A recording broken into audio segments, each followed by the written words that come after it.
बिस्मिल्लाहिर्रहमानिर्रहीम। अस्सलाम वालेकुम। Chef Faisal, snack with chef Faisal, YouTube with chef Faisal. बहुत ही खूबसूरत सीन ये बकरे की कलेजी है।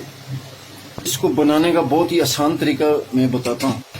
मैंने टमाटरों को पहले इसमें थोड़ा सा ये चाय वाली देखिए ना, इसमें आप थोड़ा सा पानी डाल के टमाटरों के ये छिलके उतार दिए, डिस्कार्ड कर दी थी। और ये भी वाटर हम यूज़ करेंगे इसी में ये बनाई के दौरान।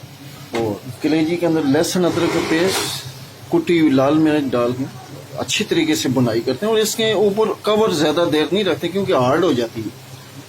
साल्ट बिल्कुल एंड पे डालते हैं क्योंकि साल्ट डालने से शुरू से ये सख्त हो जाती है। ये रिमेंबर्ड बड़ी ज़बरदस्त पॉइंट वाली बात है।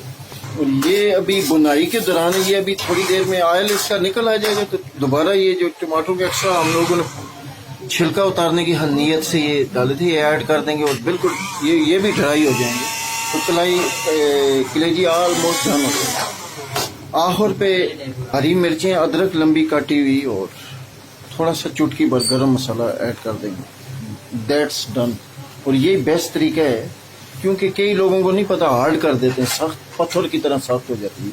शुरू में नमक नहीं ऐड करना चाहिए, ये याद रखें, बिल्कुल एंड पे। और इसके ऊपर ढकना भी नहीं रखते, इस वजह से हार्ड हो जाती है। बिल्कुल स्टेयर करने से ये बन जाता है। और बड़ी ये पॉइंट वाली बात है। ये देखें यहाँ पे टमाटरों में कोई छिलका नजर नहीं आएगा। ये गुर्दों के लिए इंतहाई नुकसानदेह चीज़ है। मैं बार बार कई अंडियों पे मैंने जिक्र किया, कई डिशेस आइटम्स पे मैंने बताया पाकिस्तानी तरीके से, क्योंकि मैंने भी तो आखिर बेगमात से बस सीखे ही थे। मेरे भी तो ज़ाहिर टीचर है, इस वजह से मैं बताना फर्ज समझा था। बहुत ही खूबसूरत सीन कुकिंग का एट इस्लामाबाद मरकज जी, Malik Naveed Awan sahib house and Malik Munir Awan sahib house. Thank you sir, doctor sahab बहुत बहुत शुक्रिया। Welcome sir, welcome ji. Malik Munir sahab बेदा से जबरदस्त आइटम बनने का टाइम पे वेलकम।